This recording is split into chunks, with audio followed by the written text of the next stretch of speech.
Bonjour, bienvenue à vous pour la suite de la formation de l'Eucharistie, de la structure de la messe qu'on connaît, qu'on fait depuis déjà quelques temps. Aujourd'hui, on est rendu à la partie du Je crois en Dieu. Je crois en Dieu, il y a trois formes connues. D'abord, on appelle le symbole des apôtres. Le deuxième, le symbole de Nicée-Constantinople. Et le troisième, le symbole qui est utilisé pour le baptême. Alors voyons les trois. Le premier, le symbole des apôtres, c'est le plus vieux des trois dans sa conception, où est-ce qu'on dit que les apôtres auraient écrit chacun d'entre eux différentes parties et qui s'est transmis graduellement, siècle en siècle.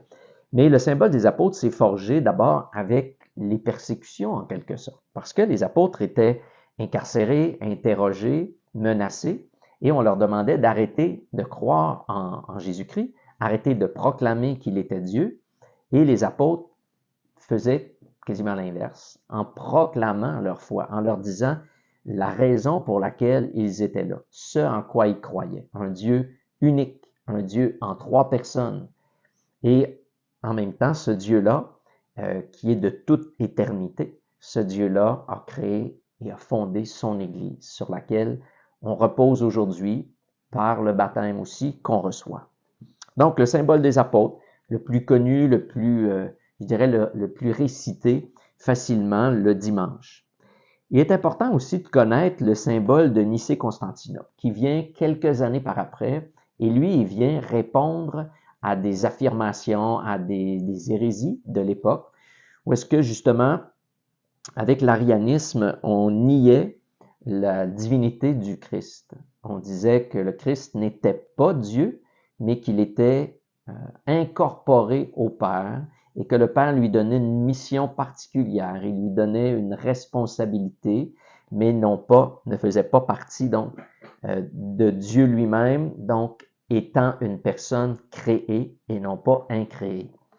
Et c'est justement depuis 3 ans environ, l'Église universelle a revu la traduction française, francophone plutôt, du symbole de Nicée-Constantinople en ajoutant le mot consubstantiel. Non pas en l'ajoutant, mais en modifiant pour que ce mot-là soit encore plus, je dirais, qui enseigne davantage sur la réalité qu'il est. Il est de même substance. Nous autres, les êtres humains, nous sommes de substance humaine, c'est-à-dire âme et corps. Lui, il est de substance divine, à l'intérieur de laquelle il n'y a ni séparation ni division. Alors, c'est la même substance que les trois personnes dans la Trinité vivent. Le symbole de Nicée-Constantinople arrive justement dans des années troubles. Le pape convoque à Nicée, la ville où on se rassemble pour faire le synode, pour le concile, pardon, pour justement redire notre foi, en quoi le chrétien catholique croit. Et là, on est en 325. L'année prochaine, on va fêter le 1700e anniversaire de la proclamation de ce symbole de Nicée-Constantinople. Pourquoi on dit Constantinople? Parce qu'à Constantinople, on l'a complété, on l'a terminé. Puis là, on est en 380 environ, 381, où est-ce qu'on ratifie notre profession de foi. On l'appelle symbole. Pourquoi c'est important d'utiliser le mot symbole? Parce qu'à l'époque de Jésus, à l'époque où les apôtres ont forgé le symbole, il y avait une tradition. Lorsqu'on prenait un engagement avec une personne, on avait un morceau de poterie qu'on brisait en deux. Et ça s'appelait le symbole. On donnait une partie à une autre personne lorsqu'on faisait un engagement, lorsqu'on faisait une tractation, la vente d'un terrain. Donc, la personne avait des droits. Seule la personne qui avait des droits, c'est celle qui était capable, cette personne, de venir combler l'autre partie du symbole. Le symbole signifiait l'union avec l'autre personne dans un échange, un engagement aussi en même temps qu'on voulait signifier. Donc, c'est pas pour rien qu'on l'appelle le symbole des apôtres. C'est un peu comme si chacun d'entre nous, on recevait de la part des apôtres une moitié. en disant, tiens, et ton symbole va s'unir au nôtre.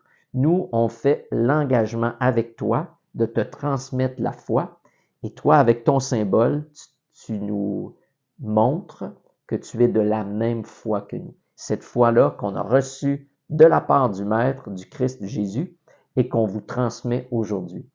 Alors, en quelque sorte, quand on est de génération en génération à transmettre notre foi catholique, on est en train de donner un morceau de symbole à quelqu'un d'autre, à un enfant qui naît, parfois même aujourd'hui à des jeunes adultes ou des adultes plus avancés en âge qui choisissent de passer dans la foi catholique et reçoivent le baptême. On leur donne ce symbole en disant « Unis-toi à nous » et pour vivre de la même foi identique reçue du Christ. Donc, l'arianisme a combattu violemment, puis même jusqu'à en faire un schisme à l'intérieur de l'Église, où Arius était un prêtre catholique avant, et qui lui défendait cette idée que le Christ n'était pas Dieu. Et une belle parole de saint Athanase, un des pères de l'Église, qui dit Arius nous enlève le Sauveur. Parce que si le Christ n'est pas Dieu, il ne sauve pas le monde. Alors un peu, on pourrait dire, toute notre théologie s'écroule si le Christ n'est pas Dieu. Et le Christ, la raison pour laquelle il est crucifié, c'est à cause de sa prétention à sa divinité. Il est semblable au Père, de même nature. Et à chaque fois qu'il va dire à ses apôtres, à Philippe par exemple, quand Philippe lui dit montre-nous le Père, cela va nous suffire. Il dit Philippe, tu ne me connais pas encore. Celui qui m'a vu a vu le Père.